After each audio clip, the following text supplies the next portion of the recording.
ചങ്ങനാശ്ശേരി അതിരൂപത അധ്യക്ഷൻ അഭിവന്ദ്യമാർ തോമസ് തറയിൽ പിതാവിന്റെ നേതൃത്വത്തിൽ കുട്ടനാട് ആലപ്പുഴ മേഖലകളിലെ ഫൊറോനകൾ ഇന്ന് ചങ്ങനാശ്ശേരി അതിരൂപതയിലെ ജൂബിലി കവാടം പ്രവേശിക്കുവാനായിട്ട് പോവുകയാണ്. ഏതാണ്ട് 21 കിലോമീറ്റർ ദൂരത്തോളം നടന്നാണ് ഈ ഒരു തീർത്ഥാടനം പോകുന്നത്. അഭിവന്ദ്യ തോമസ് തറയിൽ പിതാവും അതുപോലെ തന്നെ ചങ്ങനാശ്ശേരി അതിരൂപതയുടെ മുഖ്യ വികാരി ജനറലായിരിക്കുന്ന ഏത്തക്കാട്ടച്ഛനും ഒക്കെ ഈ ഒരു ജൂബിലി തീർത്ഥാടനത്തിന് നേതൃത്വം കൊടുക്കുന്നുണ്ട്. നമുക്കറിയാം, ഈ ഒരു ജൂബിലി കവാടത്തിലൂടെ കടക്കുന്നത് എത്രമാത്രം ആത്മാവിന് അല്ലെങ്കിൽ എത്രമാത്രം ആത്മരക്ഷയ്ക്ക് ഉപകരിക്കുന്ന കാര്യമാണെന്ന് നമുക്കറിയാം. അതിൻ്റെ ഒരു പ്രാധാന്യം ആ ഒരു പ്രാധാന്യം മനസ്സിലാക്കുന്നതിന് വേണ്ടി തന്നെയാണ് അഭിവന്ദ്യ തോമസ് തറയിൽ പിതാവ് ഇതിന് നേതൃത്വം കൊടുക്കുന്നത്. നമുക്ക് കാണാവുന്നതുപോലെ ഇപ്പോൾ പള്ളിക്കുട്ടുമ്മ ജംഗ്ഷനിലേക്ക് എത്തുകയാണ്. സമയം ഏതാണ്ട് 7 മണിയോട് അടുക്കുന്നു. 2 മണിക്കൂറോളം നടന്നാണ് ഈ ഒരു തീർത്ഥാടനം ഇവിടേക്ക് എത്തുന്നത്.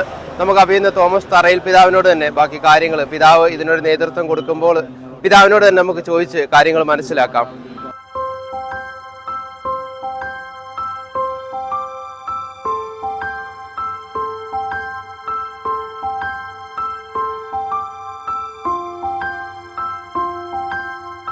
മനുഷ്യാവതാരത്തിൻ്റെ ജൂബിലി ആഘോഷിക്കുന്ന ഈ വേളയിൽ പരിശുദ്ധ പിതാവ് നമ്മളോട് എല്ലാവരോടും തീർത്ഥാടനം നടത്താനായിട്ട് ആവശ്യപ്പെട്ടിരിക്കുകയാണ്. തീർത്ഥാടനം നമ്മുടെ വിശ്വാസത്തെ ആഴപ്പെടുത്തുന്ന ഒരു അനുഭവമാണ്. അതുകൊണ്ട് തന്നെ ചങ്ങനാശ്ശേരി അതിരൂപതയിൽ പാറയിൽ മരിയൻ തീർത്ഥാടന കേന്ദ്രത്തിലേക്ക് നമ്മുടെ അതിരൂപതയുടെ വിവിധ ഭാഗങ്ങളിൽ നിന്ന് ഡിസംബർ 1-ാം തീയതി മുതൽ ജനുവരി 5-ാം തീയതി വരെ തീർത്ഥാടനം നടത്തുന്നു. അവിടെ ജൂബിലി കവാടം സജ്ജീകരിച്ചിട്ടുണ്ട്. പ്രാർത്ഥനാപൂർവ്വം ത്യാഗപൂർവ്വം അവിടെ എത്തുന്നവർക്ക് ദണ്ഡവിമോചനം ലഭിക്കുന്നതാണ്. അതിൻ്റെ ഒരു ഭാഗമായിട്ടാണ് ഇന്ന് കുട്ടനാട് മേഖലയിലെ എല്ലാവരും കൂടെ ചേർന്ന് ചമ്പക്കുളം ബസിലിക്കായിൽ നിന്ന് പാറയിൽ പള്ളിയിലേക്ക് തീർത്ഥാടനം നടത്തുന്നത്. ഈ തീർത്ഥാടനത്തിൽ ആയിരക്കണക്കിന് ആൾക്കാർ പങ്കെടുക്കുന്നു എന്നുള്ളത് ഈ ജനത്തിൻ്റെ വിശ്വാസത്തിൻ്റെ ഒരു വലിയ സാക്ഷ്യമാണ്. അവരെല്ലാവരും പരിശുദ്ധ അമ്മയുടെ മധ്യസ്ഥം തേടി, അമ്മയുടെ പ്രാർത്ഥനകൾ തേടി പാറയിൽ മരിയൻ തീർത്ഥാടന കേന്ദ്രത്തിലേക്ക് പോവുകയാണ്. നമുക്ക് അതുപോലെ തന്നെ ത്യാഗപൂർവ്വം ഈ ദിവസങ്ങളിലൊക്കെ നോമ്പെടുത്ത് 7 ദിവസമെങ്കിലും നോമ്പെടുത്ത് കാൽനടയായിട്ട് വരണമെന്നുള്ള ആ ഒരു ആഹ്വാനം സ്വീകരിച്ച് നമ്മുടെ ജനം ആത്മീയമായ ഒരുക്കത്തോടുകൂടി ഈ തീർത്ഥാടനം നടത്തുന്നു. നമ്മുടെ ഉള്ളിൽ വിശ്വാസമുണ്ടെങ്കിലും അത് പ്രകടിപ്പിക്കുമ്പോഴാണ് അത് കൂടുതൽ ശക്തമാണ്. പ്രകടിപ്പിക്കാത്ത വിശ്വാസം ചത്തതാണ് എന്ന് പറയുന്നത് പോലെ വിശ്വാസത്തിൻ്റെ ഒരു വലിയ പ്രകാശനമായിട്ട് മാറുകയാണ് ഈ തീർത്ഥാടനം.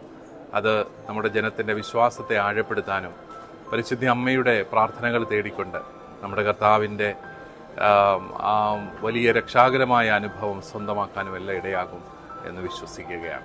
പ്രിയപ്പെട്ടവരെ, ഇന്ന് എനിക്കെൻ്റെ കണ്ണുകളെ, എൻ്റെ മനസ്സിനെ വിശ്വസിക്കാൻ പറ്റുന്നില്ല. ഇത് ഞാൻ വെളുപ്പിനെ 3:30 എണീറ്റു. ഞാൻ ഇന്നലെ ബാംഗ്ലൂരിൽ നിന്ന് ഇതിനു വേണ്ടി മാത്രം വന്നതാണ്. ഇതിനു വേണ്ടിയിട്ട് 3:30 എണീറ്റ് കൃത്യം 5 മണിക്ക് ചമ്പക്കുളത്തു നിന്ന് ഞങ്ങൾ തുടങ്ങിയതാണ് യാത്ര. എൻ്റെ ഹൃദയത്തിൽ കൂടെ ഓടുന്ന ഒരു വിശ്വാസത്തിൻ്റെ തീഷ്ണത എനിക്ക് നിങ്ങളോട് പറഞ്ഞാൽ മനസ്സിലാക്കാൻ പറ്റില്ല. അത്രമാത്രം മാതാവിനോട് ചേർന്ന് ഞങ്ങൾ പ്രാർത്ഥിച്ച് ഞങ്ങൾ ഒരുങ്ങുകയാണ്. എൻ്റെ പുറകെ നിൽക്കുന്നവരും ഞാനടക്കം പറയുന്നത് ഇത് ശരിക്കും പാറപ്പള്ളിയിൽ അവസാനിപ്പിക്കുക, നമുക്ക് വേളാങ്കണ്ണി വരെ നടക്കണമെന്ന് പറഞ്ഞാണ് ആൾക്കാർ കൂടെ നിൽക്കുന്നത്. ഇത്രയും വലിയൊരു മനോഹരമായ ഈ ഒരു പ്രാർത്ഥനാ അന്തരീക്ഷത്തിലുള്ള ഈ ഒരു റാലിക്ക് നേതൃത്വം കൊടുക്കുന്ന പിതാവിനോടൊപ്പം നടക്കാൻ സാധിച്ചതിൽ ഞങ്ങൾ അങ്ങേയറ്റം സന്തോഷിക്കുന്നു. എല്ലാവർക്കും പ്രാർത്ഥനയുടെ എല്ലാ നന്മകളും ഉണ്ടാകട്ടെ, നല്ല അനുഗ്രഹപ്രദമാകട്ടെ ഈ വർഷവും ഞങ്ങൾ ആത്മാർത്ഥമായിരിക്കുന്നു. വരാൻ പോകുന്ന വർഷം നന്മകളുടെ കൂമ്പാരമാവട്ടെ ഞങ്ങൾ ആശംസിക്കുന്നു. Thank you. തീർത്ഥാടനത്തിലൂടെ നമുക്ക് സാധിക്കുന്നത് പിതാവിൻ്റെ കൂടെ ഇത്രയും ദൂരം സഞ്ചരിച്ച് പാറയിൽ മാതാവിൻ്റെ സന്നിധിയിലെത്താനും അതുപോലെ തന്നെ ജീവിതത്തിലെ വലിയൊരു അവസരം പരിപൂർണ ദണ്ഡവിമോചനം പരിശുദ്ധ പിതാവിൻ്റെ നിയോഗമനുസരിച്ച് സാധ്യമാവുന്നതിലൂടെ ജീവിതത്തിലുണ്ടാകുന്ന വലിയൊരു മാനസാന്തരം, വലിയൊരു പരിവർത്തനം എല്ലാം സാധ്യമാകുന്ന ഈ ഒരു അപൂർവ നിമിഷം ജീവിതത്തിലെ ഏറ്റവും അനുഭൂതി നിറഞ്ഞ നിമിഷമായിട്ട് ഇതിനെ കണക്കാക്കുന്നു. സമൂഹത്തിൽ വലിയൊരു ആത്മീയ ഉണർവും മനഃശാന്തിയും ദൈവത്തോട് കൂടുതൽ അനുഭവവേദ്യമായിട്ട് അടുക്കുവാനുമുള്ള ഈ അവസരം വലിയൊരു ഭാഗ്യമായിട്ട് ഞാൻ കരുതുന്നു. ദൈവത്തിൻ്റെ കൃപ എല്ലാവരിലും ഉണ്ടാകാനായിട്ടുള്ള പ്രാർത്ഥനയോടുകൂടി ഞാൻ എല്ലാ ആശംസകളും നേരുകയും ചെയ്യും. ഭയങ്കര ഒരു സന്തോഷം, ഇസ്രായേൽ ജനത്തിന്റെ ഒരു ഓർമ്മയാണ് വരുന്നത്. മോശയുടെ നേതൃത്വത്തില് യാത്ര തിരിച്ച ആ ഇസ്രായേൽ ജനത്തെ പോലെ നമ്മളും ഇങ്ങനെ കുട്ടനാടിന്റെ ഒരു വലിയൊരു മഹാ സംഭവമാണ് നമ്മൾ ഇതിനകത്ത് കാണുന്നത്. ഭയങ്കര സന്തോഷം തോന്നുന്നുണ്ട്. മാതാവിനോട് ഇത്രയും ഭക്തിയും നമ്മളൊരു ക്രിസ്ത്യാനിയാ. അതെ. അങ്ങനെ വളരെ സന്തോഷം തോന്നുന്നുണ്ട്. നിത്യവിശുദ്ധയാം കന്യാമറിയമേ, നിന്നാമം വാഴ്ത്തപ്പെടട്ടെ. നന്മ നിറഞ്ഞ നിൻ സ്നേഹവാത്സല്യങ്ങൾ ഞങ്ങൾക്കനുഗ്രഹമാകട്ടെ. നിറ്റുവിതച്ചു കൊടുങ്കാറ്റു കൊയ്യുന്ന മേച്ചിൽ പൂറങ്ങളിലൂടെ അന്തിക്കിടയനെ കാണാതലഞ്ഞിടും ആട്ടിൻ പറ്റങ്ങൾ ഞങ്ങൾ മേയും, ആട്ടിൻ പറ്റങ്ങൾ ഞങ്ങൾ. എല്ലാ മനുഷ്യനും രക്ഷിക്കപ്പെടണം എന്നുള്ളതാണ് ദൈവപിതാവിന്റെ പദ്ധതി എന്ന് പറയുന്നത്. കർത്താവിന്റെ കരുണയാണ് തിരുസഭയിലൂടെ ഒഴുകുന്നത്. സഭയുടെ നിക്ഷേപത്തിൽ നിന്ന് സഭ എടുത്തു കൊടുക്കുന്ന ദണ്ഡവിമോചനം നേടി നിത്യരക്ഷയ്ക്ക് നമ്മുടെ തന്നെ ആത്മാക്കളെ യോഗ്യമാക്കുവാൻ എന്നുള്ള ലക്ഷ്യത്തോടെയാണ് ഈ ഓരോ വിശ്വാസിയും ജൂബിലി കവാടം പാറേപ്പള്ളിയിലെ കടക്കുവാനായിട്ട് അഭിവന്ദ്യ പിതാവിനൊപ്പം നടന്നു നീങ്ങുന്നത്.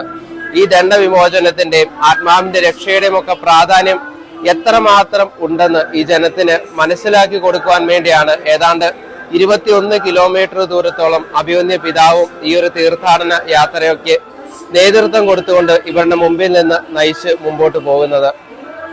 തീർച്ചയായിട്ടും ഈ ജൂബിലി വർഷം നമ്മുടെ ഓരോരുത്തരുടെയും ആത്മാവിന്റെ രക്ഷയ്ക്ക് കാരണമാകണം. കർത്താവിന്റെ മനുഷ്യാവതാരം, അതിന്റെ ആത്യന്തികമായ ലക്ഷ്യം നമ്മൾ ഓരോരുത്തരും കർത്താവിനെ അറിഞ്ഞ് വിശുദ്ധിയിലേക്ക് വരുമ്പോഴാണ് കർത്താവിന്റെ മനുഷ്യാവതാരത്തിന്റെ ലക്ഷ്യം നമ്മളിലൂടെ അത് പൂർത്തിയാകുന്നത്. ആലപ്പുഴയിൽ നിന്നും cameraman Bobby മാത്യുവിനൊപ്പം Antony Tom, ഷിക്കിന news.